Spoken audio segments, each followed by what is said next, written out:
Ketra stared at her right hand in horror. The swelling had grown worse overnight, stretching her skin so tightly that every movement sent sharp needles of pain racing up her arm. Her once delicate fingers now looked grotesque, almost unrecognizable. A foul stench seeped from the skin, so strong that even she struggled not to gag when she raised a hand close to her face. It had all started just a week earlier, on the night Senator Mark slipped a gold-plated wristwatch onto her wrist. At first, Ketra had felt like the luckiest girl alive. The watch sparkled under the chandelier light, its golden glow making her feel important, chosen, even loved. She had worn it proudly, admiring how it caught the attention of people in restaurants, clubs, and shopping malls.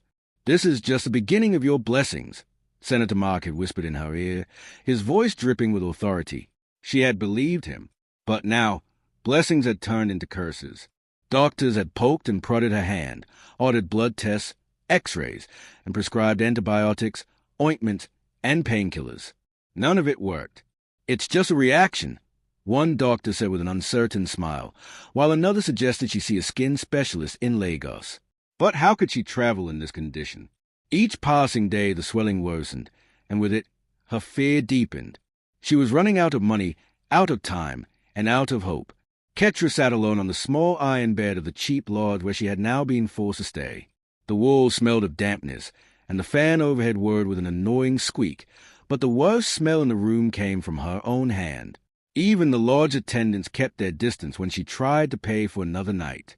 Some whispered behind her back, calling her cursed. She buried her face in her left palm, tears spilling freely.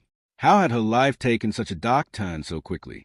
Only a few months ago she was a parent's pride, a bright village girl filled with dreams of Abuja, believing in her heart that the city would reward her hard work. Yet here she was, alone, broken, and slowly being destroyed by something she could not understand. She looked down at the glittering wristwatch lying on the wooden stool beside her. It was beautiful, dazzling even in the dim light of the room. But every time she looked at it, her stomach tightened with dread. A whisper in her soul told her it was no ordinary gift. Somehow, her pain had begun the day it touched her skin. Clutching her swollen hand, Ketra shivered. She didn't know it yet, but her journey had only just begun. Long before the cursed wristwatch and the glittering lights of Abuja, Ketra's life had been simple, quiet, humble, and rooted in the dusty paths of her small village. She was the only child of Mr. and Mrs. Dogo, parents who had little in material wealth but whose love overflowed like an unending river. Her father, a vulcanizer, spent his days by the roadside repairing tires under the scorching sun. His hands were calloused, his back bent from years of labor, but he never complained. Her mother worked as a cleaner, moving from house to house, scrubbing floors and washing clothes for wealthier families. The little they earned was barely enough to feed the three of them, yet they saved every spare naira to send Ketra to school. From the moment she could understand sacrifice, Ketra carried a fire in her heart. She knew she was a parent's hope, their single chance at a brighter tomorrow. Every time her father returned home late, smelling of grease and sweat, he would smile at her and say, "Ketra, one day you will lift us out of this suffering. One day your star will shine." And she believed him. Ketra studied harder than most of her peers, spending long nights under the dim glow of a kerosene lamp. Her exercise books were filled with neat handwriting, her exam scripts always among the best in class. Teachers often praised her, and villagers whispered that she would go far. She clung to those words, holding them close whenever life seemed unbearable. When she finally graduated from university and completed her NYSC, her parents could not contain their joy. The day she returned home with her certificate, her mother wept openly, clutching the paper as though it were gold. "God has answered our prayers," she whispered, wiping her tears with the edge of her wrapper. But Ketra's mind was already far away. She had heard enough stories to know that opportunities rarely came knocking in the village. For her dreams to become reality, she had to leave. Abuja, the city of endless lights, powerful people, and overflowing wealth, was where she believed her destiny awaited. So she made a silent vow to herself. She would go to Abuja, find a good job, and build her parents the kind of life they deserved. No more patching tires in the sun, no more scrubbing floors for pennies. She would give them a house with tile floors, soft mattresses, and food always on the table. Every night, As she lay awake hugging her pillow, she whispered the same words. "One day, I'll make them proud. One day, I'll change our story." Ketra did not know then that the very dreams that filled her with hope would also lead her into the shadows of Abuja, the place where destiny could either crown you or crush you. The weeks leading up to Ketra's departure for Abuja were filled with equal parts excitement and anxiety. She had finally decided her time in the village was over. The dreams she carried could not bloom here. They needed the fertile soil of the city, a place where opportunities lived and died every day. Her parents, though proud of her decision, wore their worries on their faces. Each morning, her father lingered a little longer before leaving for his vulcanizing spot, gazing at her as if trying to memorize every detail. Her mother would sit quietly, sometimes holding Ketra's hand as if she feared letting go too soon. Yet, when Ketra told them the date of her departure, they both swallowed their fears and smiled through trembling lips. "We prayed for this day, my daughter," her father said, laying his rough palm on her head. "Go, and let your light shine, but never forget where you came from." Ketra nodded, her throat too tight to speak. 1 week before the journey, she began packing. Her clothes were few but precious, each one folded neatly into a small traveling bag. She had no designer dresses, no high-heeled shoes, no perfumes, just plain blouses, skirts, a pair of jeans, and her best outfit, her Christmas clothes, which she had carefully ironed and hung aside for the big day. As she packed, she whispered to herself, "One day, I'll have more than this, but for now, this is enough." When she shared the news with her friends in the village, their reactions were mixed. Some rejoiced, hugging her and wishing her well, their laughter carrying genuine joy. But not all smiles were real. In the corners of their eyes, she saw envy lurking like a shadow. Some whispered questions she could hear even when they thought she wasn't listening. Why her? Why is her star shining while ours remains dim? Ketra ignored it. She knew jealousy was a cost of chasing dreams. On the night before her journey, she could not sleep. Her heart pounded too fast, her mind painting endless pictures of Abuja, its wide roads, its skyscrapers, its wealthy people. She hugged her pillow tightly, whispering her silent promises. "I will find a good job. I will build a house for my parents. I will lift them out of their suffering." The morning of her departure arrived with a softness in the air. The sky was painted with dawn's first light when her mother woke her up. After bathing quickly, Ketra dressed in her carefully prepared Christmas clothes. They were not new, but they were the neatest she owned. At the door, her parents prayed over her. Her father's voice cracked as he spoke blessings, his tired hands trembling on her head. Her mother pressed a small bundle of crumpled naira notes into her palm. "Use this, my daughter. It is not much, but may it open doors for you," she said with watery eyes. Ketra hugged them tightly, fighting tears. She promised she would not disappoint. Then, with her small bag balanced on her head and hope swelling in her chest, she made her way to the park. The journey to her destiny had finally begun. The bus park was already buzzing with life when Ketra arrived, her small traveling bag balanced carefully on her head. Hawkers shouted the prices of snacks and water, drivers argued with passengers over fares, and the smell of roasted corn and fried akara filled the air. It was chaos, yet Ketra's heart beat with joy. Today was not just another day. It was a day her life was taking a new direction. She squeezed herself into an old, rickety bus heading to Abuja, her fare paid from the crumpled naira notes her parents had scraped together. As the engine roared to life, she leaned against the window, her heart heavy with both excitement and fear. She waved one last time at the faces of her village fading into the distance. Her parents were not there. Her mother had cried too much to follow her to the park, and her father had left for work early, unable to bear the goodbye. But she carried their love like a shield. The bus rattled along the highway, carrying its passengers through towns and villages. From her window seat, Ketra watched as traders lined the roadside, women balancing baskets on their heads, children running barefoot, and strangers rushing through their day. With every passing sight, she whispered to herself, "Life is waiting for me ahead. My story is about to begin." Hours stretched on, and the bus rolled deeper into unfamiliar terrain. By midday, the sun blazed down mercilessly, and inside the bus, the heat was suffocating. Sweat trickled down her back, but Ketra did not complain. Instead, she thought of Abuja, The city she had only heard about in stories. The city where people said money flowed like rivers, where dreams were either born or crushed. As dusk approached, the sky turned golden, and the driver announced they were entering the outskirts of Abuja. Ketra's heart began to race. The roads widened. Streetlights glowed brighter than any she had seen before, and tall buildings stood like giants against the skyline. She pressed her forehead to the glass, her breath fogging the window as she whispered, "So this is Abuja." By the time the bus finally pulled into the city proper, night had fallen. The streets were alive with activity, taxis honking, traders shouting, and headlights cutting through the dark. Stepping down from the bus, Ketra clutched her small bag tightly, her pulse quickening. For the first time, she felt the weight of being alone. She considered finding a cheap lodge for the night before starting her search for a place to stay. Her pocket was painfully light. The little money her parents had given her would barely last a few days. Still, she held her head high, determined not to let fear steal her courage.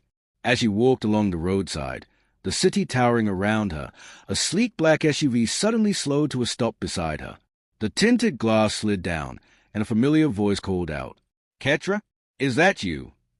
She turned, her eyes widening in shock.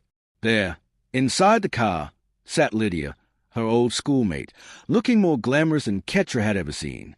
For a moment, Ketra froze, unsure whether to feel relief or suspicion. She had heard too many stories about kidnappers and ritualists in the city. But this was Lydia, someone she knew, someone she once trusted. Lydia leaned forward with a smile that glittered as brightly as her nails under the car's light.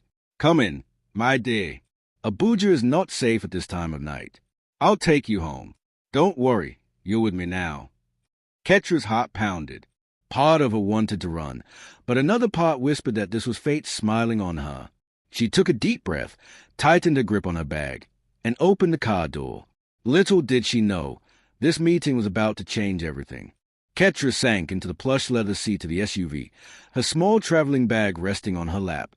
For a few seconds, she was too overwhelmed to speak. The scent of Lydia's perfume filled the car. Rich, expensive, nothing like the powdery fragrances Ketra's mother used from a village market. Lydia herself looked like a different person entirely. Her hair was sleek, her gown shimmered under the dim light, and her long nails glistened like polished gemstones. "Ketra, look at you!" Lydia exclaimed, her voice dripping with excitement. "It's been so long. What brings you to Abuja?" "I came to start a new life," Ketra admitted shyly. "I just finished my service. I want to find work and help my parents." Lydia's smile widened, but there was a flicker in her eyes that Ketra couldn't quite read. "Ah, my dear, Abuja will give you everything you desire, if you know how to play the game." The car glided through wide, smooth roads, past towering buildings that seemed to scrape the heavens. Ketra stared out of the window in awe, her heart racing with the thrill of the unknown. When they finally arrived at Lydia's residence, Ketra's mouth nearly fell open. The apartment complex was like nothing she had ever seen in real life. Wide iron gates opened to reveal a compound lined with trimmed flowers. A glowing chandelier hung at the entrance, marble tiles shone like glass, and the living room was furnished with velvet chairs, glass tables, and paintings that seemed alive. "This is your house?" Ketra asked in disbelief, her voice trembling. Lydia chuckled, tossing her hair as she walked gracefully inside. "Of course. Abuja is for the bold, my dear. If you want to live well, you must think big. And here, I live very big." Ketra sat on the sofa, her heart torn between admiration and unease. The long journey had left her stomach empty, and as Lydia ordered a meal to be brought in, Ketra pressed a small purse against her lap, reminded of how little money she had left. Lydia noticed the look on her face and smiled knowingly. "Don't worry, Ketra. This is your home now. Eat, rest, and tomorrow we will talk about how Abuja works." Ketra forced a smile, grateful for the generosity but still unsettled by the mystery around Lydia's success. She ate hungrily, feeling comforted for the first time since she stepped into the city. That night, as she lay on a guest bed softer than anything she had slept on in the village, Ketra whispered to herself, maybe this is how God answers prayers. But deep down, a question tugged at her spirit. What exactly did Lydia do to live like this? It was a question she would soon regret asking. The next morning, Ketra woke up to the aroma of fresh bread and coffee, luxury she had never experienced in her parents' home. Stretching lazily on the soft bed, she almost forgot where she was until her eyes fell on the delicate curtains and polished wardrobe of the guest room. This wasn't a dream. She was in Abuja, and Lydia's house was indeed real. At breakfast, Lydia glided around in a silk robe, her nails painted freshly, her skin glowing. She sipped her coffee with ease while scrolling through her phone, as though the world bent itself to her desires. Ketra watched in silence, fascinated. She had never seen a woman so confident, so sure of herself, living in luxury that seemed endless. Ketra, Lydia said suddenly, her eyes still fixed on her phone. This city can either make you or break you. Abuja doesn't smile at the weak. You must learn quickly. Ketra nodded, though she wasn't entirely sure what Lydia meant. That day, Lydia decided to take her out. They drove in the black SUV through the bustling city, stopping first at a boutique. For the first time in her life, Ketra stepped into a store where dresses cost more than what her father made in a month. Lydia bought her 2 gowns, a pair of heels, and a handbag. You can't walk around Abuja looking like a villager, Lydia said with a playful laugh. Presentation is everything here. Later, they ate at a fancy restaurant where waiters bowed and smiled at every request. The plates gleamed, the food was arranged like art, and the bill at the end made Ketra's chest tighten. Lydia paid without blinking, leaving a tip that was nearly as much as Ketra's parents owned in a week. The nights were even more surreal.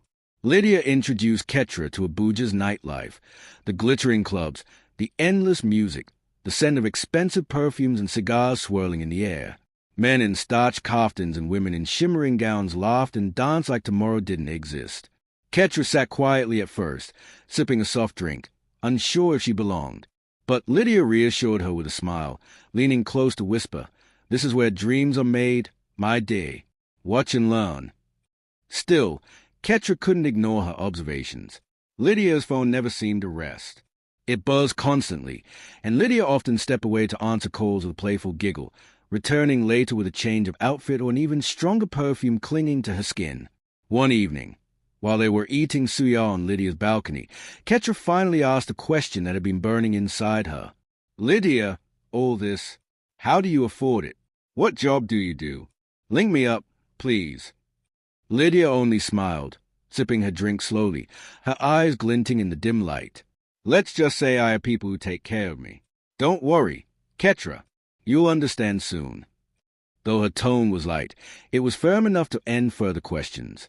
Ketra sat back, her mind buzzing with curiosity and unease.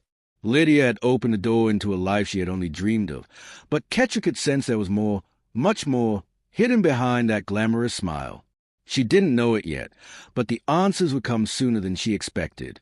Ketra had begun to grow accustomed to Lydia's world of luxury, the boutiques, the sparkling restaurants, the late nights in glittering clubs. But no matter how much she admired it, a part of her still felt out of place. She carried the weight of her parents' sacrifices in her heart, and every time she dressed in one of the gowns Lydia had bought for her, she remembered her mother's patched wrapper and her father's calloused hands. One evening, Lydia returned home unusually excited.